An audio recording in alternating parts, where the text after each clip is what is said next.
introduction. Thank you. It would be my great pleasure. Of course, it was Dr. Carolyn Clancy's idea to form Discovery Education and Affiliate Networks, and she was my boss in that area, and a wonderful boss, prior to taking on the role of acting deputy secretary since January 20th of this year. Dr. Clancy has enormous expertise within a number of components of VA, and these are just some parts of her distinguished career. So she's been Assistant Undersecretary for Health for Discovery, Education, and Affiliate Networks, as I mentioned. She's been executive in charge of the Office of the Undersecretary for Health. She's been the Deputy Undersecretary for Health for Organizational Excellence. And now, of course, she's acting Deputy Secretary, and the VA is fortunate to have her in that leadership role. So it isn't surprising at all that Disabled Veterans of America named her Outstanding Federal Executive of the Year in 2015. And before joining VA, Dr. Clancy was director of the Agency for Healthcare Research and Quality. She was a graduate of Boston College. I spent many years in Boston and the University of Massachusetts Medical School. She holds an academic appointment at George Washington University School of Medicine and serves as the senior editor of Health Services Research. And so, you know, with all of those incredible distinctions, we are lucky to have you here, Dr. Clancy. I'm fortunate that I've been able to have you as my boss, and let's all give a very, very warm welcome to Dr. Clancy. Rachel, thank you so much. And I consider myself quite fortunate to have had the opportunity, and still do, to work with you and so many phenomenal colleagues here at VA. I really want to thank Jen Goldcheck and her team at the Digital Medicine Society. We are thrilled to be partnering with you and look forward to the exciting work ahead.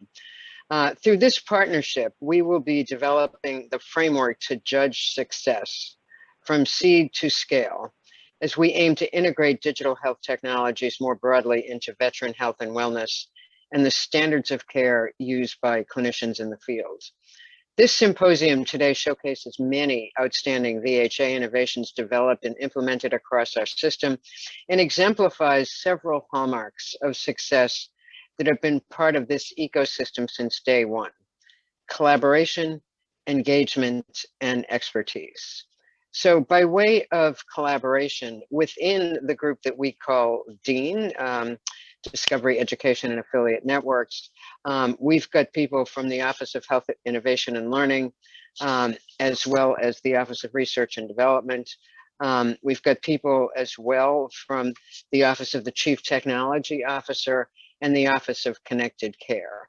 I believe that effective innovation that really has a big impact is very antithetical to our kind of hierarchical structure in many, many large organizations.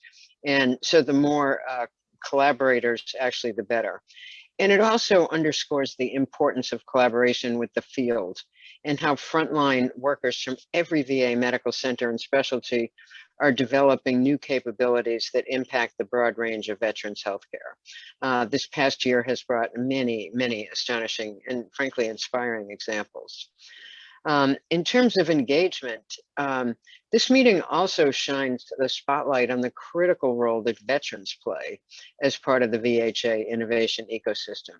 Many of the innovations you'll hear about today were made possible by direct engagement with veterans and their care teams. And then by way of expertise, today's speakers represent the true breadth and depth of innovation we see every day from the VHA innovation ecosystem.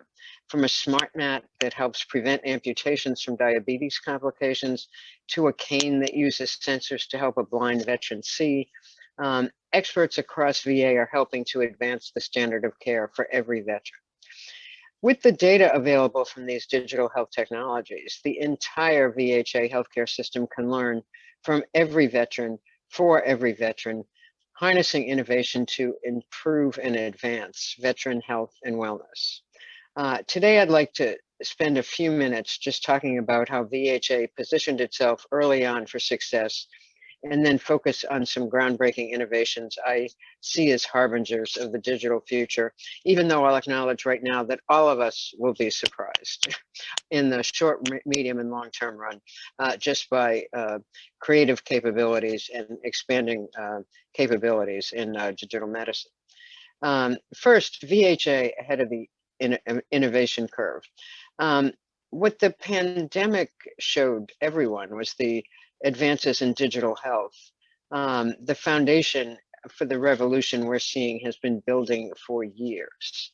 VHA has been at the forefront of this, supporting and investing in digital health early on, particularly in the area of telehealth. We have provided telehealth nationally since 2003, and between May of 20 and mid-March of this year, VHA saw almost a 1,700% increase in telehealth visits, and VHA expanded virtual health services in telehealth to include remote monitoring, an area which I predict is going to be very, very fruitful for further development for innovations such as the smart mat. More recently, VA has focused on mobile applications, with care teams now just a click away for many veterans.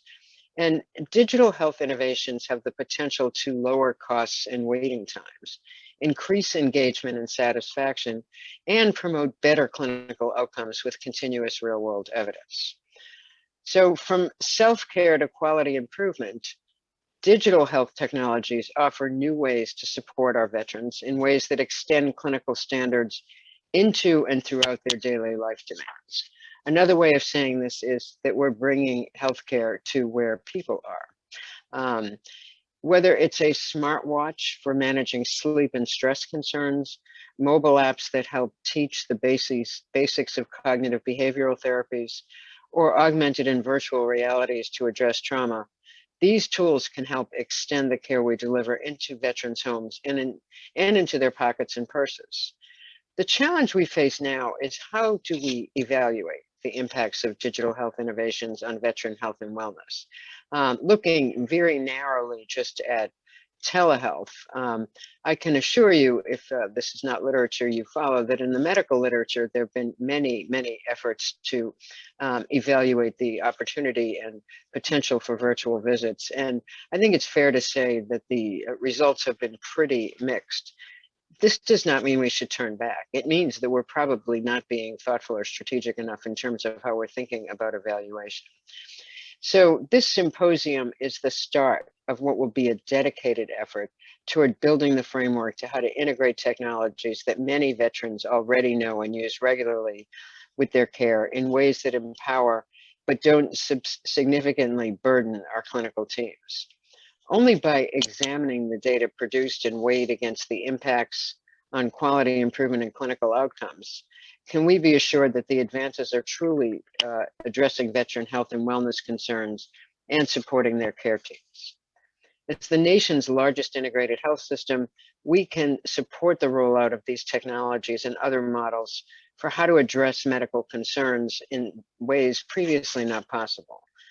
Better data from real world evidence. And I'm just going to say, warning here, Rachel Ramoni absolutely adores this topic, has the potential to transform how we diagnose and treat chronic concerns with digital biomarkers that could be used to evaluate new approaches to existing standards of care, such as cognitive behavioral therapies and mobile apps, to novel therapeutics from new classes of drugs.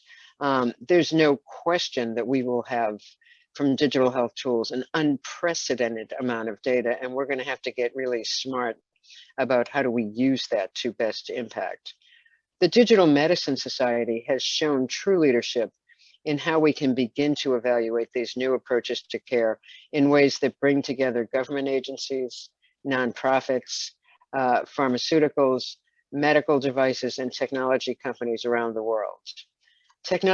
Technologies already used by veterans and their care teams offer compelling opportunities to evaluate the impacts on quality improvement and assure efficacy while minimizing the time required to train clinicians in decision support systems.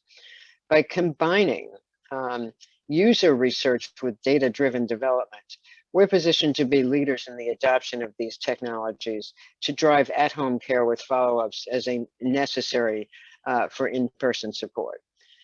So one of my favorite examples to talk about or to brag on the innovation ecosystem is the Smart Mat. For those of you unfamiliar with this device, the Smart Mat uses thermal energy imaging to measure the skin temperature of a veteran's foot.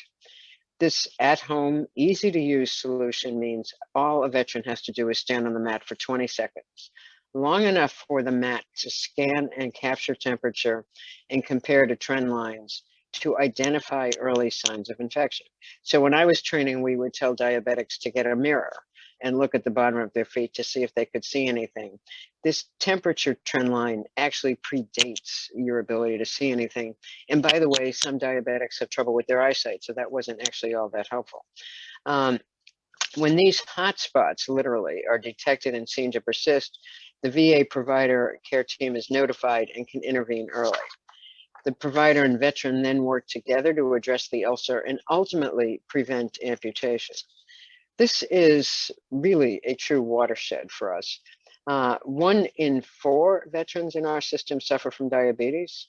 On a yearly basis, we treat about 115,000 diabetic foot ulcers per year at a cost of about $3.2 billion. And when an ulcer leads to an amputation, the 5-year mortality rate is 70%. Shocking. But these statistics tell only part of the story. We're also changing the experience of care without the need for added pain, costs, and time for veterans to travel into a traditional care setting. The scan is reviewed immediately. Veterans are contacted only in the case an in-person visit is warranted and where the technology is ahead of how they interpret the pain.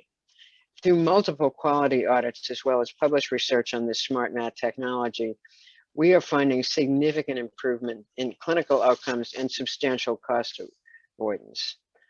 More broadly, the examples of digital health innovation are appearing across specialties for acute and chronic health concerns. Just a few examples. Veterans with either type 1 or type 2 diabetes are using connected glucometers to streamline glucose-related communication with their providers. Continuous positive airway pressure machines are being used while veterans sleep and transmitting the data back to providers to review whether symptoms of sleep apnea are improving or getting worse.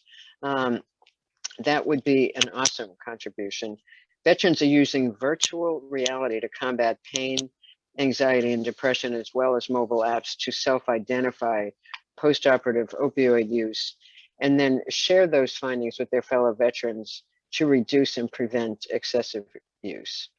We're helping to facilitate this community building and knowledge sharing in ways that are deepened with the data made available.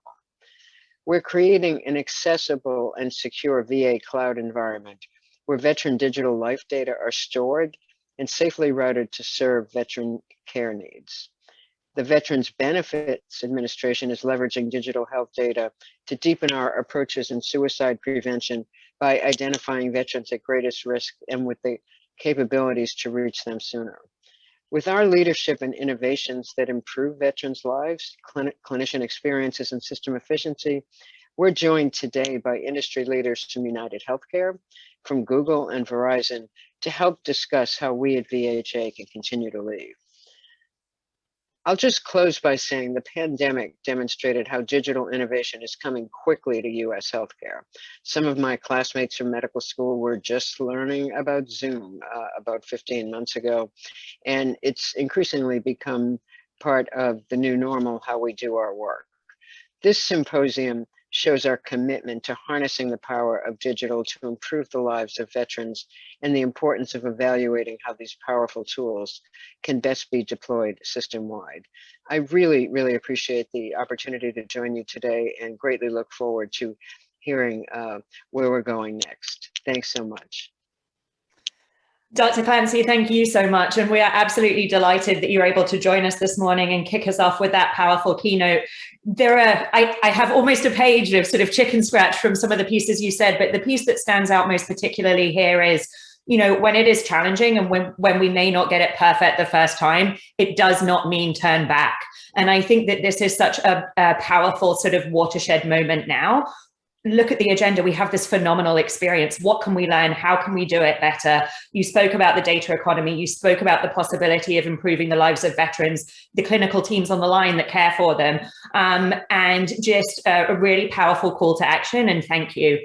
The one other thing I will say, if I can take the liberty, at DIME, the Digital Medicine Society, we have the privilege of working with passionate, committed digital health innovators, not just across the US, but around the world. You spoke about the VA teams as leaders, and you absolutely are. It is an honor to work with all of you. Congratulations to you for your leadership, to your teams for the sort of passion and the ferocity they bring to pursuing good solutions for veterans. Thank you for joining us. I hope you can stay for a bit of the programming and appreciate you making time with us this morning.